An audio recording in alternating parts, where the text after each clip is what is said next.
Share करना चाहती थी। काफ़ी टाइम हो गए थे, लेकिन आज मैंने फिर से सोचा कि आज शेयर कर ही दूँ। चलिए आगे बढ़ते हैं। दुनिया में 2 तरह के लोग होते हैं। एक वे जो छोटी सी प्रॉब्लम आ जाने पर घबरा जाते हैं और दुखी हो जाते हैं। दूसरे वो लोग होते हैं चाहे कितनी भी बड़ी मुश्किल उनकी ज़िंदगी में आ जाए, लेकिन वह हमेशा खुश रहते हैं। हर प्रॉब्लम में अपने आप को संभाल लेते हैं।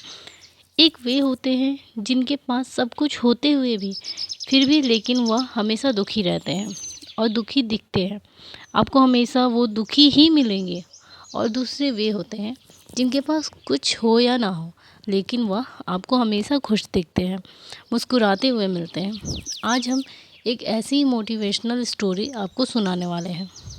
यह कहानी ऐसी है कि आपके जीवन में हज़ारों मुश्किलें या बड़ी परेशानियां क्यों ना आ जाए, लेकिन यह कहानी आपको हर मुश्किल में रहना और मुस्कुराना सिखा देगी। एक फ़कीर एक देश की यात्रा पर निकला। जब रास्ते में रात हो गई तो वे एक व्यक्ति के घर रुक गया। उस व्यक्ति का नाम था आनंद। आनंद ने उस फ़कीर की खूब सेवा की और दूसरे दिन आनंद ने फ़कीर को उपहार देकर विदा किया। वह फ़कीर आनंद की सेवा से बहुत खुश हो गया और दुआएं देने लगा कि हे भगवान, आनंद को हमेशा खुश रखना और वह हमेशा दिन प्रतिदिन आगे ही बढ़ता रहे। इस बात पर आनंद हंसने लगा और फ़कीर से आनंद बोला, हे फ़कीर, जो है वह भी अब नहीं रहेगा। इस बात पर फ़कीर आनंद की तरफ देखता ही रह गया और वहाँ से चला गया। कुछ साल बाद फिर फ़कीर आनंद के घर आया और देखा सारा धन और संपत्ति सब कुछ चला गया है। आनंद एक गांव के ही बड़े जमींदार के यहाँ नौकरी कर रहा है। वह फ़कीर आनंद से मिलने के लिए वहाँ चला गया। आनंद ने उस अभाव में ही उस फ़कीर का स्वागत किया और झोपड़ी में ही फटी चटाई पर बैठाया।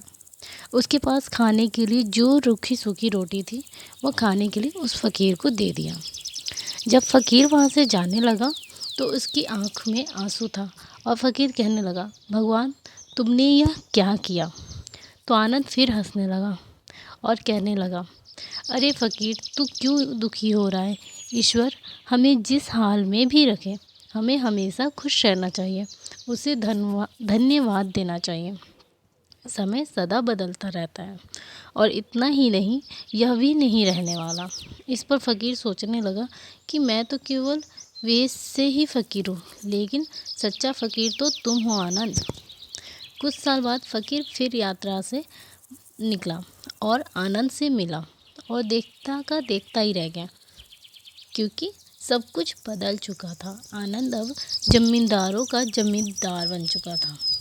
उसे मालूम हुआ आनंद जिस जमींदार के यहाँ नौकरी कर रहा था उसकी कोई संतान नहीं थी और अपनी सारी संपत्ति और जायदाद आनंद को दे दी।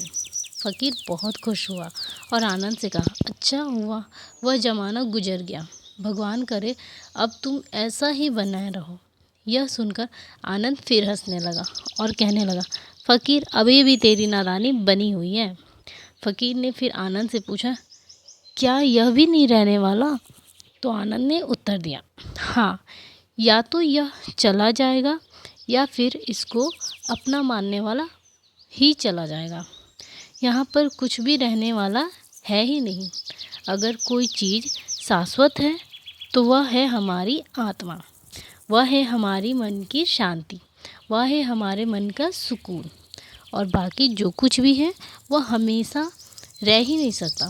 फ़कीर ने आनंद की बातों को बहुत ही ध्यान से सुना और वापस चला गया। कुछ सालों के बाद फिर फ़कीर जब उस गांव से गुजरा तो आनंद का महल तो है, लेकिन उसमें आनंद ही नहीं है। उसमें कबूतर गुटरगू कर रहे हैं। आनंद अब इस दुनिया में नहीं रहा, उसकी मृत्यु हो चुकी थी। वह फ़कीर मन ही मन सोचने लगा कि यह एक इंसान ज़िंदगी भर कितना दौड़ता रहता है और रोता रहता है, दुखी रहता है। जिन चीज़ों के लिए इंसान तड़पता रहता है, दुखी होता रहता है, वास्तव में वो चीज़ जो हमेशा रहने वाली है ही नहीं, वे सारी चीज़ें बदलने वाली है। यह कहानी यह शिक्षा देती है कि हमारे ज़िंदगी में जब भी कोई मुश्किल, तकलीफ़ या दुख आए तो हमें यह सोचना चाहिए, ज़िंदगी में इससे पहले मुश्किलें या उलझनें आई हों तो क्या वे हमेशा रुकी हैं? जैसा सारी मुश्किलें आकर चली गई, वैसे यह भी मुश्किल चली ही जाएगी। यह भी हमेशा रहने वाली है ही नहीं। तो आप हमेशा ये याद रखिए कि ज़िंदगी में कितना भी बड़ा दुख हो क्यों ना हो, वो हमेशा रहने वाला नहीं है। ये दुख भी चले जाएंगे। चलिए मैं आपको इसी का एक एग्ज़ाम्पल देते हुए मैं आपको इसका एग्ज़ाम्पल सेट करते एक और स्टोरी सुनाती हूँ।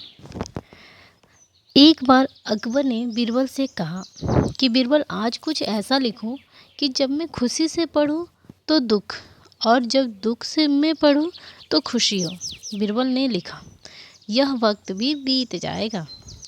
ये ऐसा वाक्य है, जब इसे खुशी में पढ़ेंगे तो दुख होगा और दुख में पढ़ेंगे तो खुशी होगा। मुझे उम्मीद है कि आप सभी को आज का ये कहानी बहुत पसंद आया। यदि पसंद आया हो तो कृपया करके इस कहानी को आप सबके साथ शेयर करें। Thank you.